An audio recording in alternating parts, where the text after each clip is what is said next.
안녕하세요. 즐거운 세나쌤 시간입니다. 오늘 배울 아주 맛있는 단어는 저녁입니다. 해가 지고 어두워지는 시간이나 밥을 뜻해요. 생각만 해도 배가 고파지는 신기한 단어랍니다. 보통 친구에게 저녁 먹었냐고 물어보곤 하죠? 이 말은 한국에서 아주 따뜻한 안부 인사랍니다.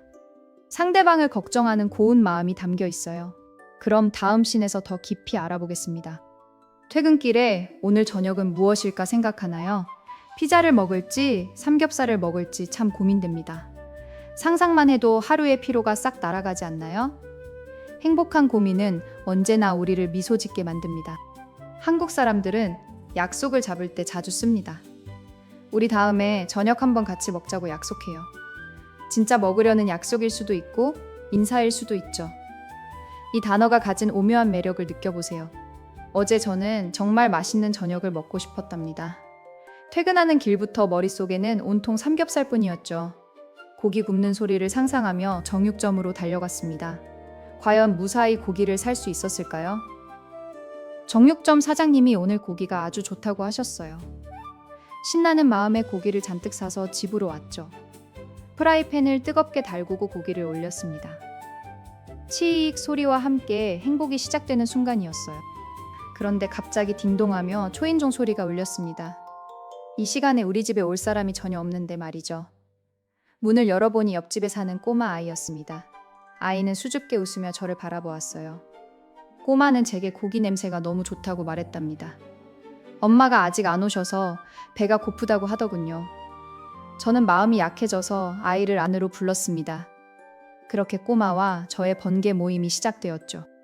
우리는 마주 앉아 고기를 열심히 구워 먹었습니다. 꼬마는 생각보다 엄청나게 고기를 잘 먹더라고요.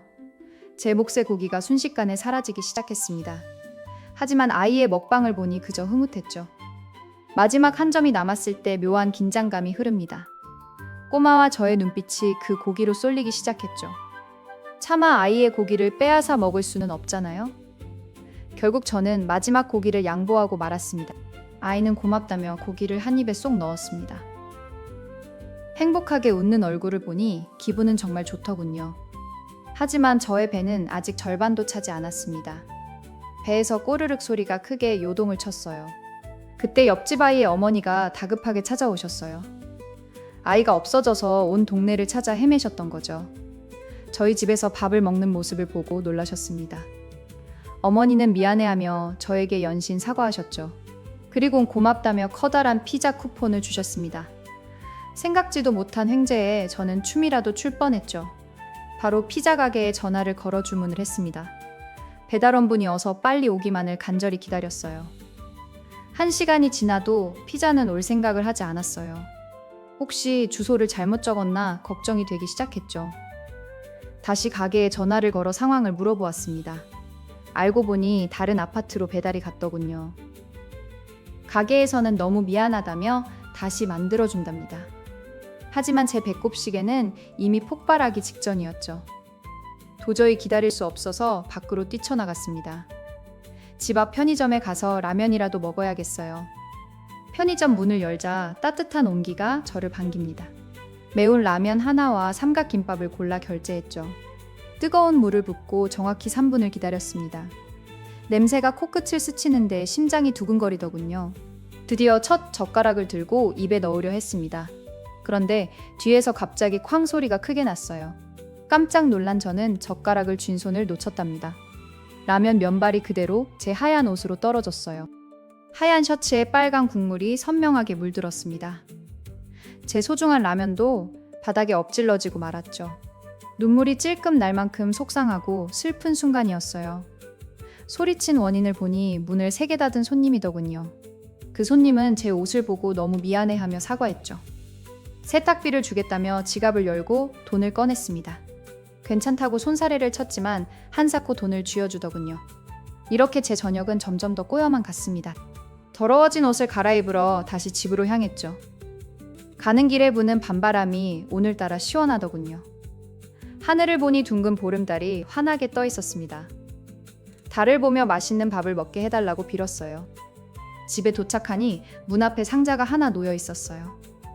아까 늦어진다던 그 피자가 배달된 것이었습니다.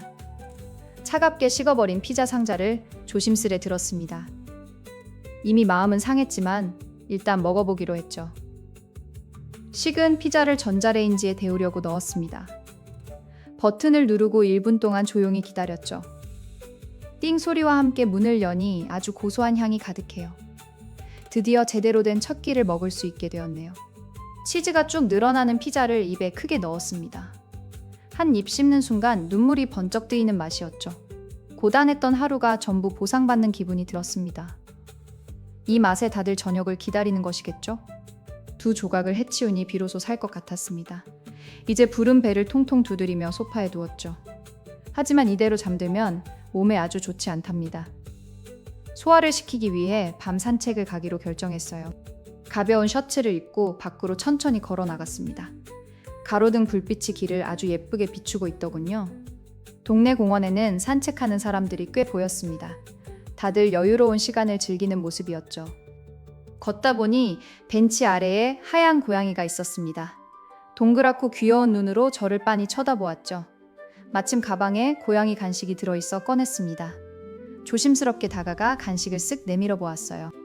고양이는 냄새를 킁킁 맡더니 획 고개를 돌렸죠. 제 간식이 마음에 들지 않았던 모양입니다. 길고양이마저 저를 거절하니 조금 서글펐어요. 역시 세상 일은 제 마음대로 흘러가지 않는 법입니다. 다시 힘을 내서 공원을 크게 3바퀴 돌았습니다. 다리가 조금 아파서 분수대 앞에 앉아 쉬었죠. 시원한 물소리가 들리니 가슴이 뻥 뚫리더군요. 힘든 일은 모두 물소리와 함께 흘려보냈습니다. 그런데 갑자기 하늘에서 물방울이 뚝뚝 떨어집니다. 일기예보에는 분명 맑음이라고 쓰여 있었거든요. 소나기가 갑자기 세차게 내리기 시작했습니다. 저는 깜짝 놀라 나무 밑으로 다급히 피했지요. 우산도 없는데 비가 멈출 기미가 전혀 보이지 않아요. 꼼짝없이 빗속에 갇혀버린 처량한 처지였습니다. 얇은 옷이 차가운 비에 젖어가니 꽤 춥더군요. 오늘 밤은 정말 끝까지 험난한 여정입니다.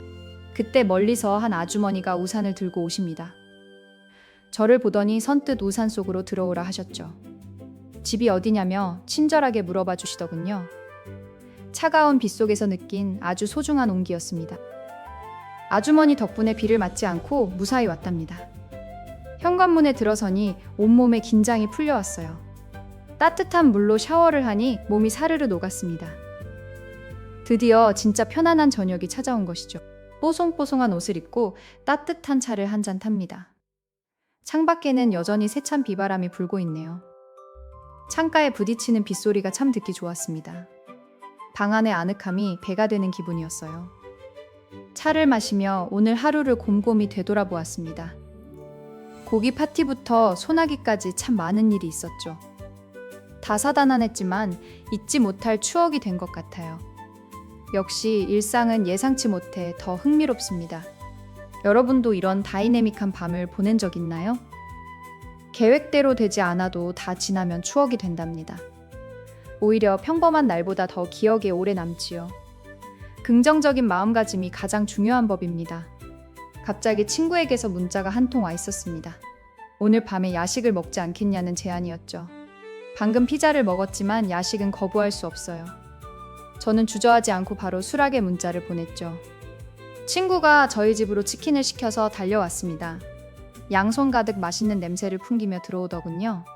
방금 씻었지만 치킨 앞에서는 아무 상관없습니다. 2번째 밤 파티가 화려하게 시작되었습니다. 우리는 바삭한 닭다리를 하나씩 뜯으며 대화했죠. 오랜만에 나누는 수다가 정말 시간 가는 줄 몰라요. 학창시절 재미있는 이야기로 웃음꽃이 피었습니다. 밤이 깊어질수록 우정도 점점 깊어지네요. 치킨 상자가 비어갈 때쯤 친구가 졸려 하더군요. 눈을 반쯤 감은 채 헛소리를 하기 시작했습니다. 어쩔 수 없이 친구를 침대에 눕혀 재웠답니다. 거실에 혼자 남으니 묘한 고요함이 찾아왔어요. 어두운 거실에서 스탠드 조명 하나만 켜두었습니다. 은은한 노란 불빛이 온 방을 가득 채우더군요. 제가 하루 중 가장 좋아하는 평화로운 분위기입니다. 이 아늑함을 온전히 느끼며 숨을 고르죠. 이러한 고요함 속에서 새로운 아이디어가 샘솟죠. 오늘의 재미있는 에피소드를 글로 적어봅니다. 여러분에게 들려줄 유쾌한 이야기를 정리하는 시간이에요. 생각할수록 웃음이 비죽새어 나오는군요. 오늘의 깨달음은 계획대로 안 돼도 괜찮다는 것. 예상 밖의 만남들이 더 멋진 법이니까요. 옆집 꼬마와 피자 가게 모두 고마운 존재였죠. 여러분의 하루도 예상 밖의 선물로 가득하길 바라요. 한국어 공부도 이처럼 즐겁게 하면 아주 쉽답니다. 매일 조금씩 듣다 보면 귀가 뻥 뚫릴 날이 와요. 어려운 표현에 너무 겁먹지 말고 소리 내어보세요. 세나쌤이 언제나 든든하게 응원하겠습니다. 오늘 배운 유용한 단어들을 다시 곱씹어 보아요. 아침과 점심 그리고 맛있는 저녁까지 참 소중하죠. 삼시세끼를 잘 챙겨 먹는 게 건강의 기본이랍니다. 여러분은 오늘 어떤 맛있는 음식을 드셨나요? 사랑하는 가족이나 친구에게 안부의 연락을 해보세요. 따뜻한 밥 한 때 같이 먹자는 짧은 문자도 좋습니다. 바쁜 일상 속에서 서로를 챙기는 소소한 행복이죠. 말 한마디가 상대방에게 큰 힘이 된답니다. 외국어로 대화할 때 완벽하지 않아도 전혀 괜찮아요. 틀리는 것을 두려워하면 실력이 늘지 않는답니다. 자신 있게 소리내어 연습하는 태도가 제일 중요해요. 매일 저와 100번씩 따라 외쳐보시기 바랍니다. 오늘 제 좌충우돌 에피소드가 꽤 재미있으셨나요? 고기와 피자가 얽힌 사연은 생각할수록 웃음내요. 삶이란 가끔 이렇게 귀여운 장난을 치기도 합니다. 이런 일들을 유쾌하게 넘기는 지혜가 필요해요. 이제 스탠드 조명도 끄고 자야 할 시간이 되었네요. 침대에 누워 오늘 하루를 기쁘게 매듭지어 봅니다. 여러분도 소중한 누군가를 마음껏 그리워해 보세요. 달콤하고 평화로운 기운이 방 안 가득 퍼집니다. 밤하늘의 보름달이 세상 모든 이들을 비추고 있어요. 힘든 하루를 보낸 여러분을 부드럽게 감싸줍니다. 내일은 또 어떤 즐거운 소식들이 우리를 기다릴까요? 기대 가득 품고 눈을 감으며 깊이 잠들어요. 오늘 준비한 이야기는 여기까지입니다. 모두 행복하고 편안한 저녁 보내시길 바라요. 그럼 우리는 다음 시간에 다시 신나게 만납시다. 그때까지 모두 건강히 잘 지내고 안녕히 계세요.